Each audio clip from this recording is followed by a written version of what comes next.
highlight of my evening. I hope it is yours too. Hey, hey, I'm famous in my own mind, and I'm a legend in the making. I have the confidence of my mother, who now has advanced Alzheimer's. She still proposes to the CNAs if she thinks they're good looking. She's a good catch, and I know she is. Anyway, so I drove down here from New Braunfels tonight. It's my favorite thing to do. The full moon, the sun going down.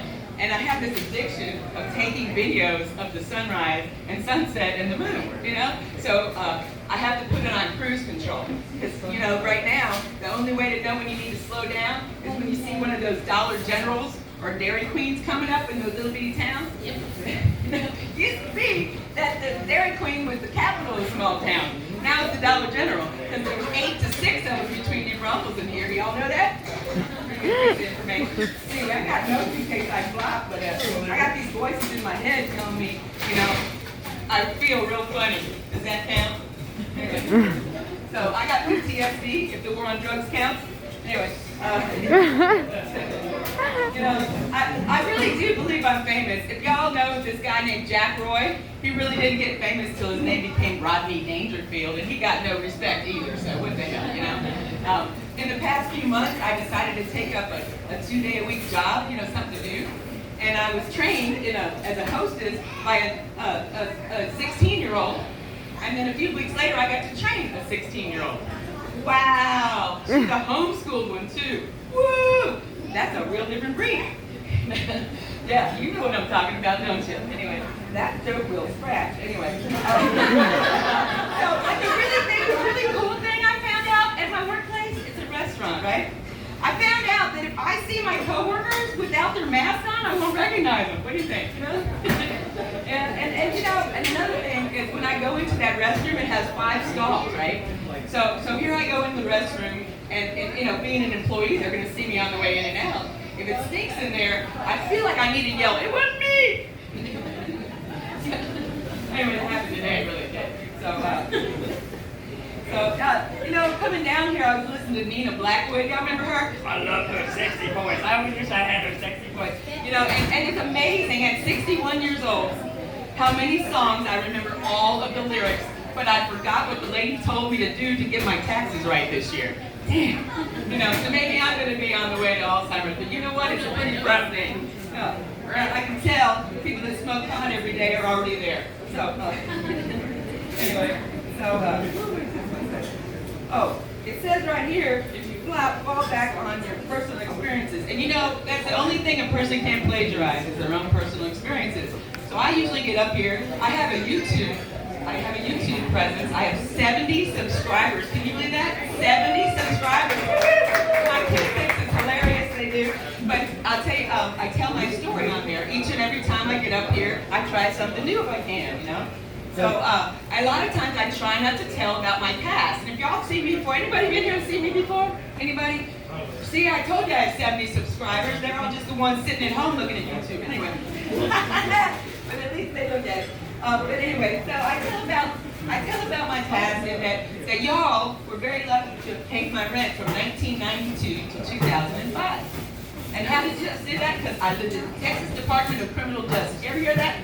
Anyway, so it was 16 years ago, believe me, and I've been remembering a lot of things that, one of the things I remember the most that really makes a difference is how much one person could change an entire room full of people, Because some of those guards that get on duty, if you was a bitch, you stay in bed that day, you know what I mean?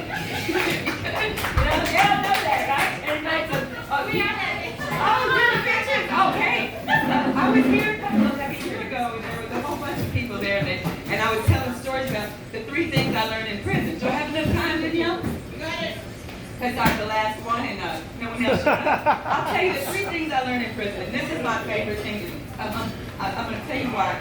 The best thing to get through prison, 6 weeks short of 13 years on a 20-year sentence, and I've been out 16 years now. $20 rock of crack cocaine. Can you fucking believe that? I swear to God. And I had a really funny judge. Wasn't he funny? He said I do 24 months.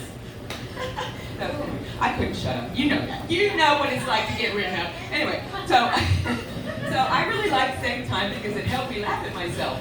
No, but in the meantime, I learned also how masturbation is the best self-help, self-supporting program you can get into. What do you think? Masturbation? What do you think? Everybody? Self-help masturbation? Yes. How do you masturbate in prison? You might know, but I'm going to tell the rest of y'all. What you do is they give you out this little tube of toothpaste. And once you wait, it goes better, and you get some sanitation going on. Get them rubber gloves. They let them lay around even before COVID. They have a lot of rubber gloves. You nab a few of those, and then you take some tissue paper and form your own dildo, you know, and that's your tax dollars at work. Let me tell you that. What do you think? Tax dollars at work, right? You don't even have to have a commissary money for that. So anyway, okay. So the next thing is I learned how to get rid of the shitty roommate. Y'all want to know how? I had this roommate that was just a pain in the butt. Every night she liked to stay up all night and just, you know, do all kinds of just crazy things, you know. And she lotioned herself down right before she go to bed. So I thought, well, I'll just pee in her lotion. You know, that'd be a way to hate somebody and want to move, right? Because I didn't want to move. So, you know, when she ran out of lotion that night, I said, whoops, I must not peed enough. Then she asked for a bump change the next morning. It was magical. Anyway, so the third thing I learned, I'm going to tell you, I'm a teacher, right? I learned how to be a teacher. I'm doing that now. I'm teaching y'all something, right? I'm teaching y'all. Well, the third thing I learned, you know how I learned how to be a teacher? I had hemorrhoids, okay? I had hemorrhoids, and John Seeley Hospital, the teaching hospital, and they needed someone to bring their hemorrhoids, and I brought my hemorrhoids. They didn't tell me ahead of time, but I brought my hemorrhoids, and there's a class back there learning how to take them out. And I'm going to tell you, they never came back. I never went back to crack, never went back to TDC, and I'm going to come back here again. So look me up on YouTube, Amy Obbby's Comedy, AMYOBBY'. Y'all look me up, and I want to hear your comments, please. Thank you. Y'all have a good night.